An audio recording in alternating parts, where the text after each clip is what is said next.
오늘 하나님 말씀 미가서 7장인데요. 오늘까지 미가서의 말씀을 마무리하도록 하겠습니다. 여러분 오늘도 참 잘 오셨습니다. 오늘 이 자리를 통해서 하나님의 귀한 말씀을 붙들고 기도할 때 귀한 기도의 응답의 역사가 이루어질 줄로 믿습니다. 우리 미가서 7장 1절을 다시 한번 읽어보도록 하겠습니다. 시작. 재앙이로다 나여 나는 여름과일을 딴 후와 포도들 거둔 후 같아서 먹을 포도송이가 없으며 내 마음에 사모하는 처음 익은 무화과가 없도다. 보니까 미가서 7장의 시작은 탄식으로 시작을 하죠. 미가 선지자가 탄식을 해요. 재앙이로다. 큰일 났구나. 망하게 되었도다. 그 이유가 무엇입니까? 한마디로 말하면 환경이 어렵다라는 거죠. 그러니까 먹을 만한 포도송이가 있어요, 없어요? 없습니다. 먹을 만한 무화과가 있어요, 없어요? 없어요. 그러니까 가장 중요한 단어가 1절에서 없다라는 단어이거든요. 여러분 근데 우리 인생 가운데 결핍과 부족함과 없음의 문제, 사실 우리가 인생을 살면서 마주하게 되는 없음의 어려움이 우리를 탄식하게 만듭니다. 특별히 내 마음에 사모하는 것이 없게 될 때, 여러분 내 마음에 사모하는 누군가가 직장에서의 승진과 진급을 놓고, 또 누군가는 내 마음에 성공을 놓고, 또 내 마음속에 간절히 기도하는 물질과 건강이 나에게 없을 때가 있습니다. 그때 우리 마음이 어떻게 될까요? 참 탄식하게 만들죠. 근데 오늘 미가 선지자가 처한 상황도 보니까 단순히 경제적으로 어려운 상황만 아니었습니다. 그러니까 주변을 환경을 보니까 더욱더 탄식할 거리예요. 2절을 봤더니 보세요. 경건한 자가 어떻게 됐대요? 세상에서 끊어졌습니다. 그러니까 하나님을 잘 믿는 자들 보이지 않습니다. 정직한 사람들도 많지 않아요. 그러니까 사람들을 보면 볼수록 실망을 합니다. 그러니까 무리가 다 피를 흘리고 매복하며 각기 그물로 형제를 잡으려고 합니다. 여러분 여기 보시면 그물이라고 나와 있잖아요. 우리가 그물을 통해서 무엇을 잡아야 할까요? 물고기를 낚아야 하는데, 여러분 근데 그 그물로 누구를 낚아요? 사람을 잡으려고 합니다. 그러니까 오늘도 이런 말이 있죠. 피싱이라고 하잖아요. 그러니까 보이스 피싱이라고 합니다. 그러니까 미가 선지자 때에도 이런 게 있었어요. 사람을 낚았습니다. 자, 3절을 한번 보세요. 두 손으로 악을 부지런히 행합니다. 이게 한 손이라도 선을 행하면 좋은데 두 손으로 악을 부지런히 행합니다. 세상의 지도자와 재판관과 권세자도 뇌물을 구합니다. 그러니까 자기 마음의 욕심을 말하면서 서로가 결합합니다. 그러니까 오늘날에 보면은 마찬가지죠. 정치권을 봐도 실망스럽기 짝이 없습니다. 그러니까 어디를 봐도 세상을 봐도 교회를 봐도 경건한 자가 없고 정치를 보아도 문제가 많아요. 그러니까 이렇게 보니까 어떻게 되는가? 굉장히 냉소주의자들이 됩니다. 자, 5절을 보세요. 너희는 이웃도 믿지 말며 친구도 의지하지 말며 내 품에 누운 여인에게도, 이 말은 아내와 남편에게도 입의 문을 지켜야 한다라고 말합니다. 6절을 보세요. 아들이 아버지를, 딸이 어머니를 대적하고 며느리가 시어머니를 대적하는 상황. 그러니까 결국에 환경을 보니까 낙심돼요. 세상 돌아가는 꼴을 보니까 더욱더 내 마음이 냉소주의자가 되는 것입니다. 여러분 그렇습니다. 세상을 가만히 보면 탄식하게 되고 실망하게 됩니다. 그러니까 우리 입술에서 요즘에 참 이런 말들이 많이 나오죠. 아이고 세상이 참 왜 이럴까? 세상이 참 어떻게 되려고 이럴까? 이런 탄식이 절로 나온다라는 것입니다. 여러분 한번 뉴스를 요즘 보시기를 바랍니다. 뉴스 10분만 이렇게 쳐다보고 있으면요. 마음이 어지러워져요. 답답해집니다. 특히 대한민국 정치와 사회, 경제, 언론, 종교계 온 뉴스거리가 마음 답답한 소식밖에 없는 것 같아요. 그러니까 미가의 마음도 마찬가지예요. 우리가 이해가 됩니다. 근데 놀라운 것은 7장의 시작이 탄식으로 시작했잖아요. 근데 7장의 마지막은 7장이 미가서의 끝인데 완전히 다른 논조로 끝난다라는 것이죠. 18절을 보니까 이와 같은 찬양으로 끝납니다.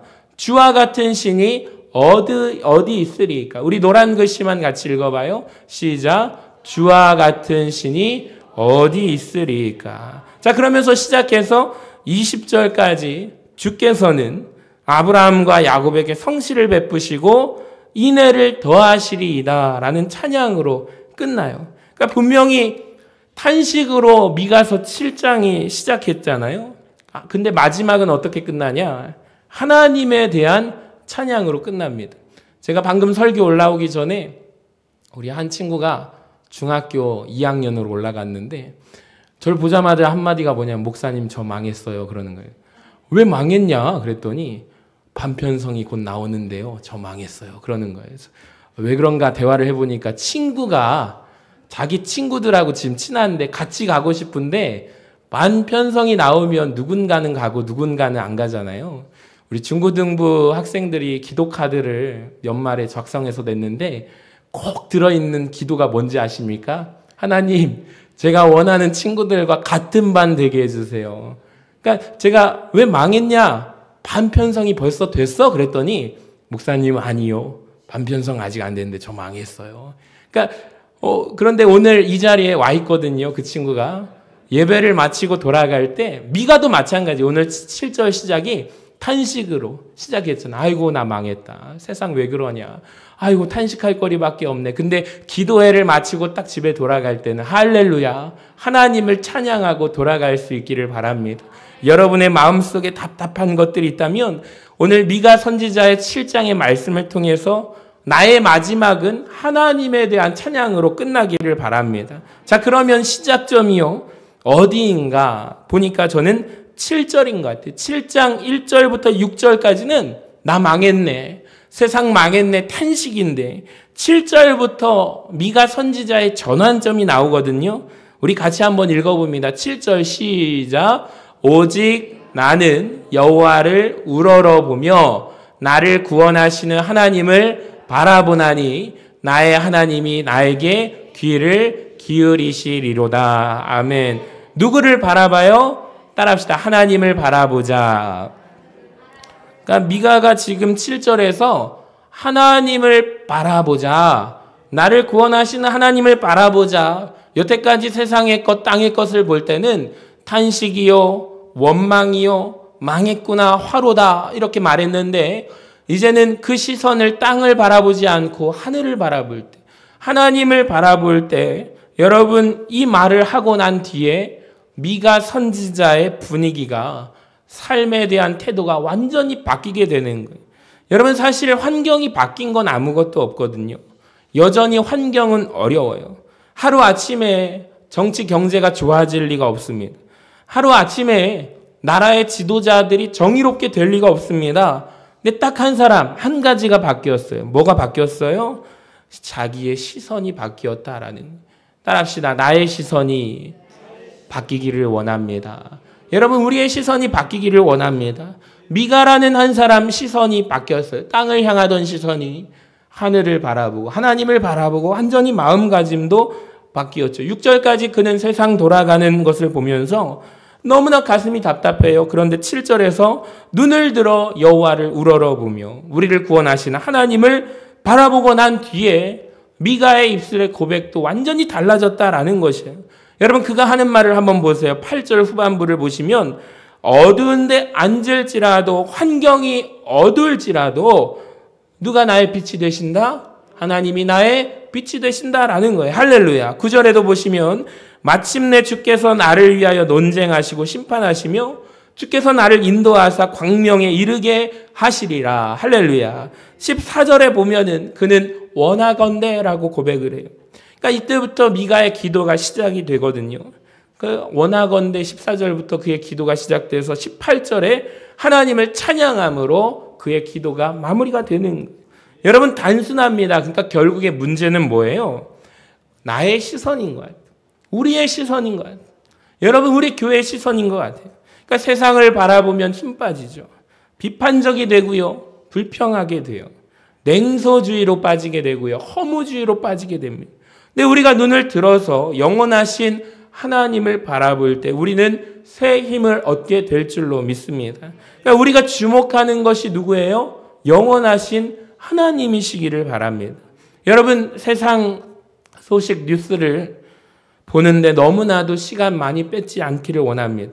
그러니까 혼란스러운 정치, 혼란스러운 경제, 혼란스러운 사회를 이 시대를 분석하는데 우리가 시간 마음 뺏길 여유가 없는 거예요. 보면 볼수록 그냥 답답하기만 합니다. 괴로울 때 여러분 우리의 시선이 누구를 바라보아야 할까요?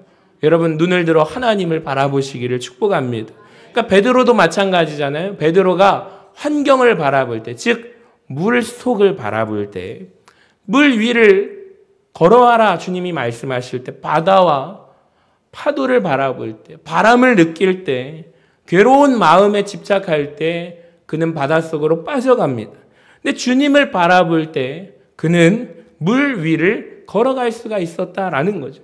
여러분 우리도 마찬가지입니다. 올 한 해에 주님께서 주시는 말씀 음성에 집중하게 될 때 여러분 우리를 둘러싸고 있는 온갖 풍파와 시련을 헤쳐나가고 걸어가게 될 줄로 믿습니다. 그러니까 주님을 바라본다라는 것은 기도하는 거예요. 오늘 새벽에도 말씀드렸는데 내가 주님을 담대히 의지합니다라는, 내가 담대하다, 담대한 신앙을 가지고 우리는 용기 있다, 저 사람 용기 있네, 이 뜻으로 생각하지만 담대하다라는 것은 내가 오직 누구만 의지하는 거예요? 하나님만을 의지한다. 그게 성경이 말하는 우리에게 담대함이거든요. 아, 저 사람 대책 없이 용기만 있네, 이런 뜻이 아니라 담대함은 내가 하나님만을 의지하고 나아간다라는 거예요. 여러분 이 밤에 우리가 기도하고 주님 바라보고 돌아갈 수 있기를 바랍니다. 미가도 기도해요. 14절부터 보세요. 원하건대라고 기도를 합니다. 근데 그의 기도의 내용을 알기 전에 한 가지 은혜가 되는 게 하나 있어요. 그러니까 제가 12월 마지막 주에 설교했을 때 미가서 6장에 대해서 말씀을 했는데 기억나십니까? 그러니까 7장에 미가가 14절부터 원하건대, 미가가 원하는 기도가 나와요. 소원이 나와요.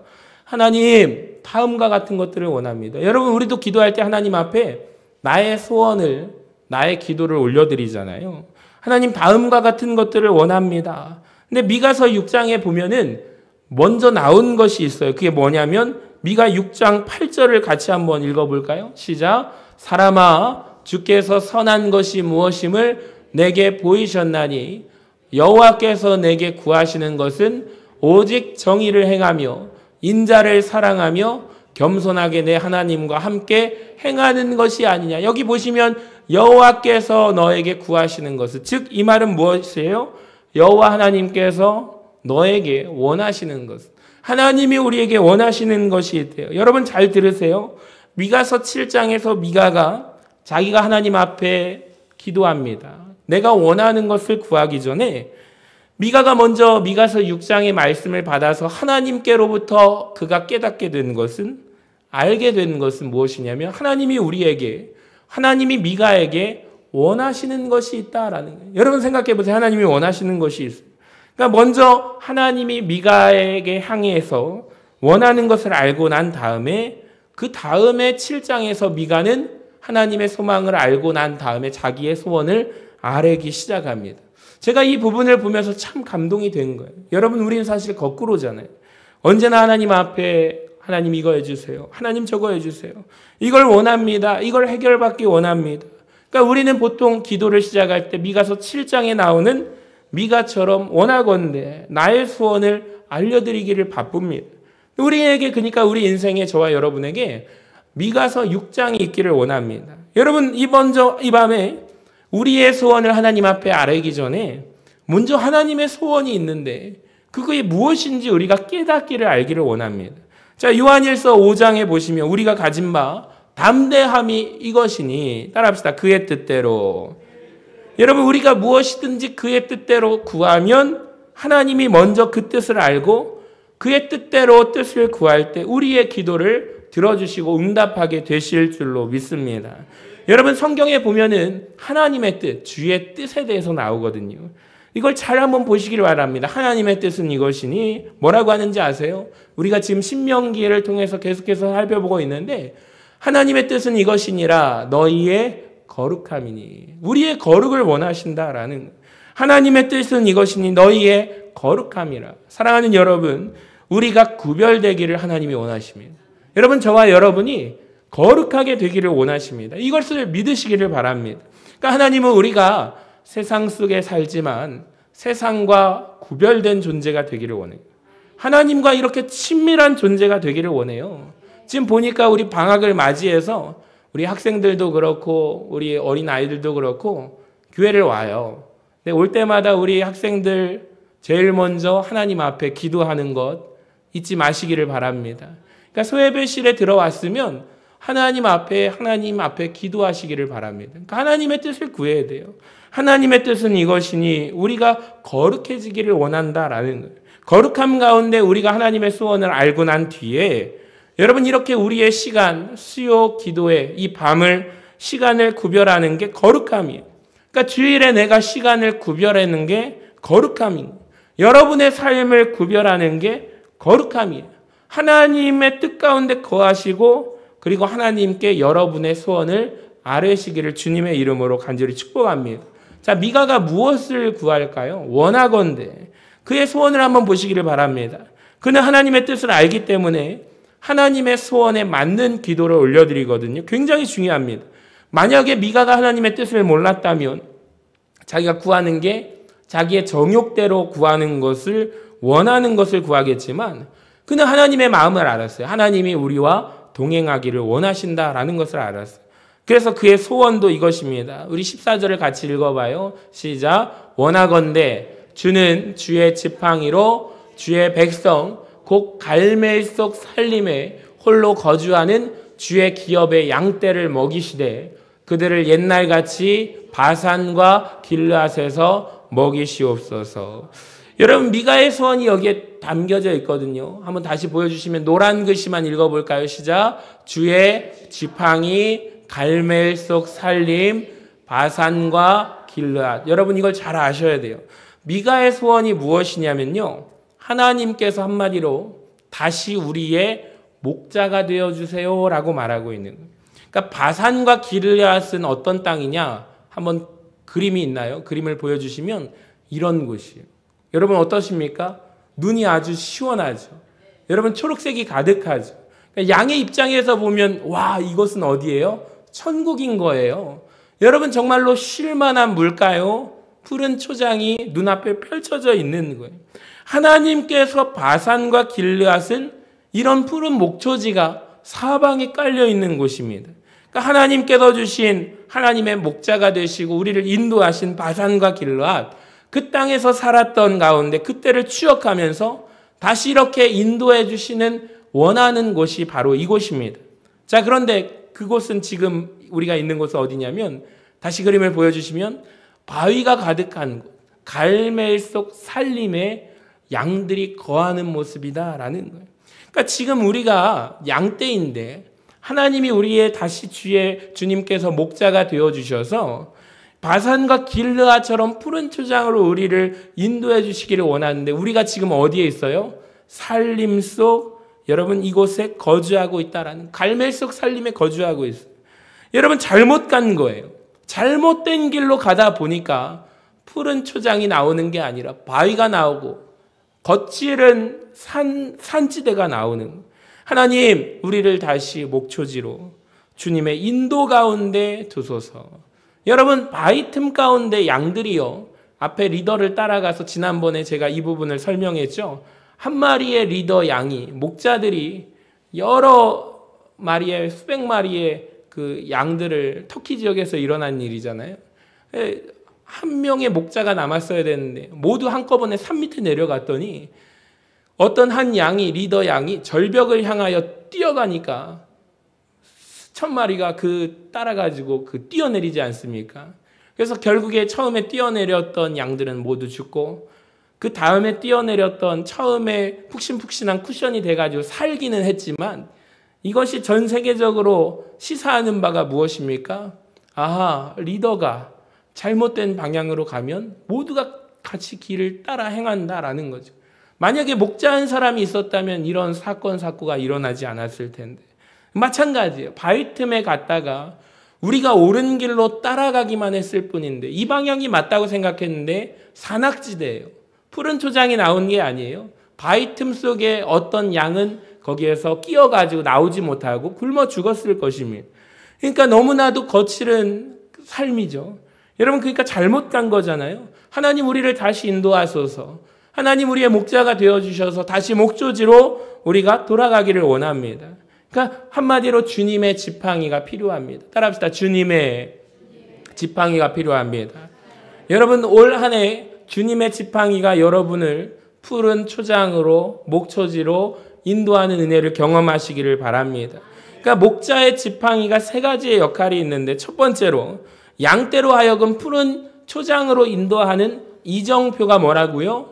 목자의 지팡이다라는 거예요. 저기로 가라. 그럴 때 양들은 그저 따라가는 것이죠. 자, 두 번째, 목자의 지팡이의 역할이 있어요. 여러분, 사나운 들짐승이 왔을 때 양떼를 보호해주는 무기가 지팡이가 됩니다. 자, 세 번째, 양떼가 잘못 갔을 때 돌이키게 하는 그런 막대기가 되고요. 때로는 매가 되기도 합니다. 그러니까 지팡이는 사실 잘못된 길 방향, 삶의 이정표가 되고 무기가 되고 그리고 우리를 인도하는 이정표가 된다라는 거예요. 그러니까 이것이 바로 지팡이가 사랑 아닙니까? 여러분을 보호해 주시고 우리가 잘못했을 때 책망하기도 하는 것이 목자의 지팡이다라는 거예요.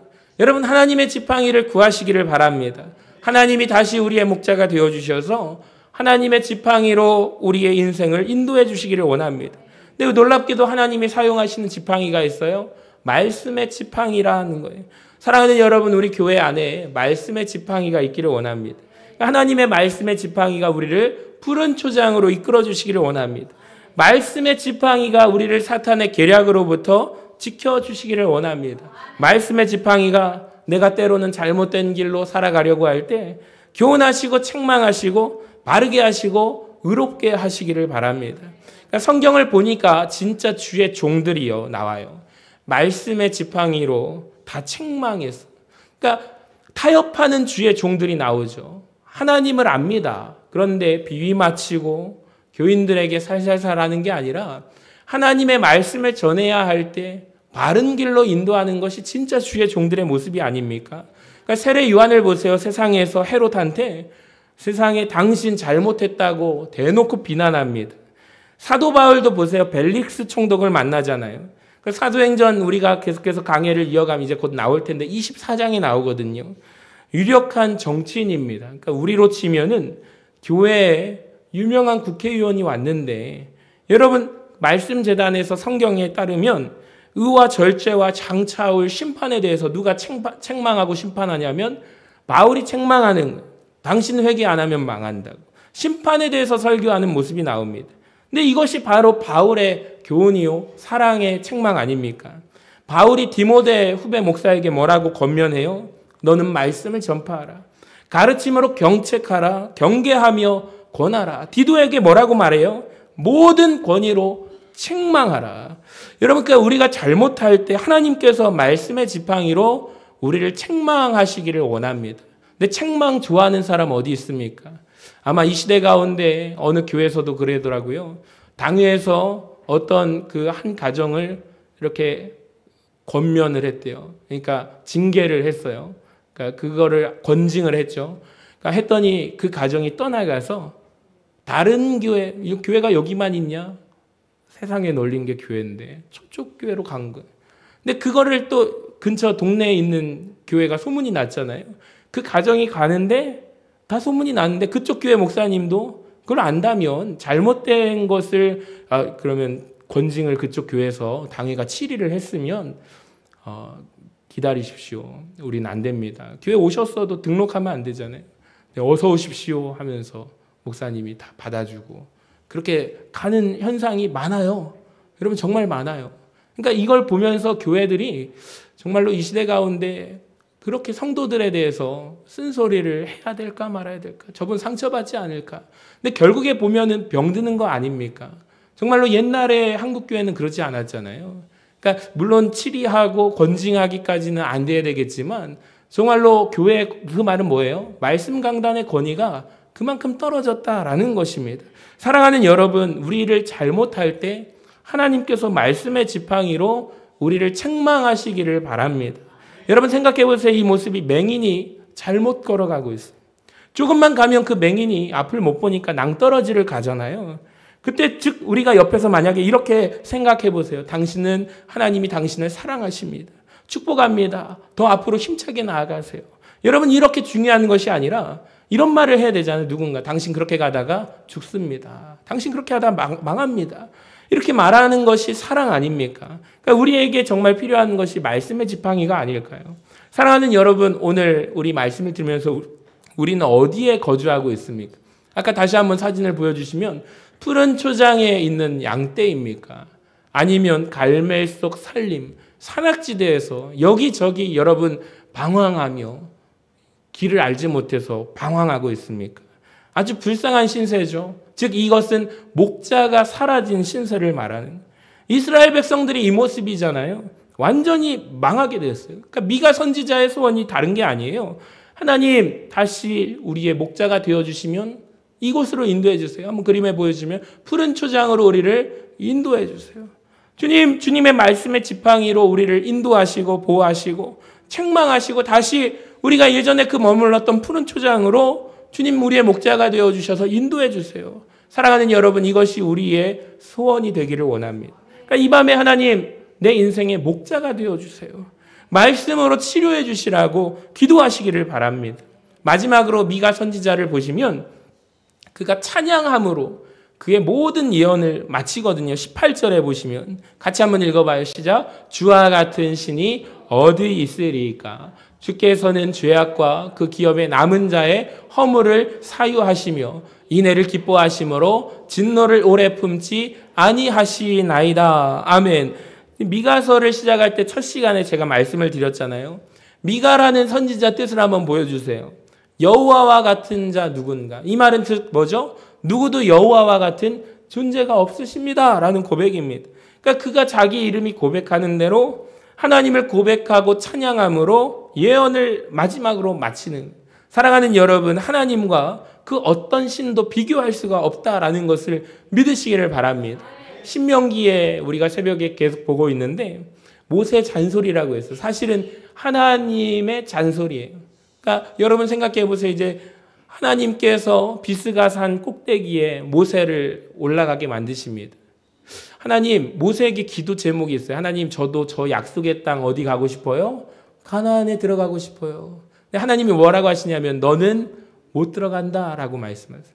너에게는 허락되지 않은 땅이란다. 그런데 내가 너의 눈을 통하여 영의 눈을 들어서 그 땅을 보게 해주마. 바로 저 땅이야. 여러분 그 마음의 심정을 한번 생각해 보시기 바랍니다. 이때 당시에 이스라엘 백성들이 요단을 건너기 전이거든요. 그러니까 출애굽 때 받은 하나님의 말씀 10계명을 받아들고 1세대 엄마 아빠 세대는 다 죽었어요. 근데 자녀들만 남아있는데 자녀들은요. 하나님 앞에서 10계명 받았던 것을 경험하지 못하는 거예요. 그러니까 오늘날로 치면 우리 교회 안에 있는 중고등부 학생들, 우리 서신교회를 다니지만 유초등부 아이들, 또 그리고 청년부 학생들이라고 청년들이라고 생각하시면 돼요.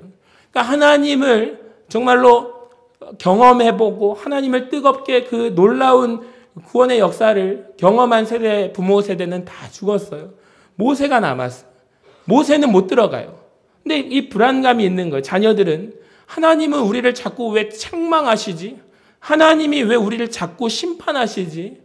까딱만 하면 우리 목숨이 그냥 죽겠네 하면서 아이고야 이렇게 이런 상황 가운데 이제 가나안 땅에 들어가야 되는데 정복하는 땅이잖아요. 그 땅은 하나님이 주시마 하고 약속한 젖과 꿀이 흐르는 땅, 그 땅에는 가나안 7족속이 살고 있어요. 그들이 보고 와서 정탐하고 보고합니다. 거인이라고 하잖아요. 우리는 메뚜기와 같은 아주 보잘것없는 존재라고 보고를 하잖아요. 근데 모세하고 그 땅을 들어갈 수 있어요? 없어요? 없는 거예요. 모세가 못 들어가요. 그러니까 그 백성들이 이 세대가 정말로 불안함에 떨고 있는데 하나님께서 그때 모세를 통하여 모세 잔소리, 엄마 아빠가 자녀들에게 잔소리하는 이유가 뭐죠? 중요하니까. 잊어버리지 말라. 하나님의 잔소리를 모세를 통하여 말씀을 해주시고 그들이 다시 영적으로 정비를 하고 이제 모세가 죽은 다음에 여호수아와 함께 가나안 땅에 들어가게 돼요. 요단을 건너서부터 정복이 시작되는 거예요. 그러니까 가나안 땅은요, 총과 칼로 무장해서 점령하는 땅이 아니에요. 하나님께 네가 얼마까지 순종할 수 있어? 하나님이 주시마 했지만 너희가 이제는 구원을 받았지만 너희가 직접 거기에서 전쟁을 해나가야 한다. 하나님은 그거를 보신다라는 거죠. 사랑하는 여러분, 모세도 말해요. 출애굽기 15장 11절에서 여호와여 신중에 주와 같은 자가 누구입니까? 주와 같이 거룩함으로 영광스러우며 찬송할 만한 위엄이 있으며 기이한 일을 행하는 자가 누구이니까? 할렐루야.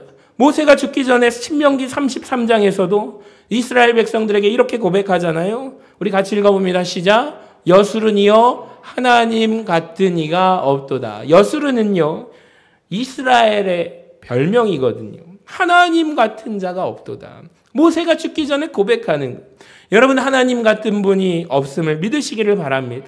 어떤 신과도 주님은 비교할 수가 없는 거예요. 그러니까 미가 선지자가 말하는 주와 같은 신이 어디에 있으리까? 핵심은요, 하나님처럼 우리를 용서하시는 분이 없다라는 거예요. 주님께서는 죄악과 기업의 남은 자의 허물을 사유하시며, 이 말은 즉 용서하시는 분이시고 하나님은 진노를 오래 품지 않으신대요. 뿐만 아니라 19절에 보시면 죄악을 발로 밟으시고 우리의 모든 죄를 깊은 바다에 던지시는 분이시라 합니다. 사랑하는 여러분, 오늘 이 밤에 이 메시지가 필요한 분들이 계실 줄로 믿습니다. 혹시 내가 과거에 지은 죄, 부끄러운 것, 수치스러움, 창피한 일들, 여러분 괴로워하시는 분들이 분명히 있을 거예요. 여러분, 오늘 이 말씀을 통해서 여러분에게 권면합니다. 주님께서 우리의 모든 죄를 용서하셨음을 믿으시기를 바랍니다. 그러니까 여러분, 주님은 우리를 불쌍히 여기셔서 우리의 죄악을 발로 밟으시고 우리의 모든 죄를 깊은 바다에 던지셨대요. 여러분, 예수 그리스도께서 우리의 모든 죄를 십자가에서 여러분 담당하셔서 우리는 용서받았어요. 그러니까 우리는 주님께서 의롭다고 칭해 주십니다. 사랑하는 여러분, 사단의 속임에 속지 않기를 원합니다. 주님 같은 분은 안 계십니다. 주님이 우리를 용서하시고 과거의 잘못으로 인하여 더 이상 괴로워하지 마시고 나는 용서받은 자녀다. 하나님께서 나를 용서하셨다라는 확신이 오늘 이 밤에 있기를 원합니다. 오늘 미가서를 마무리하면서 말씀을 마칩니다. 7장을 잘 기억하시기를 바랍니다. 크게 세 가지를 말씀을 드렸는데 따라합시다. 시선이 중요합니다. 여러분, 무엇을 보십니까? 환경을 보면 볼수록, 현실을 보면 볼수록 우리는 연약해지지만 시선이 세상을 향하지 말고 하나님을 향하는 오늘 이 밤이 되기를 원합니다. 하나님의 소원을 먼저 아시기를 바랍니다. 그리고 나서 우리의 소원을 알려드리기를 원합니다. 주님이 나의 목자 되심을, 우리 인생을 인도해 주심을 원합니다. 우리의 삶을 주님께서 용서하셨음을 믿으시기를 바랍니다.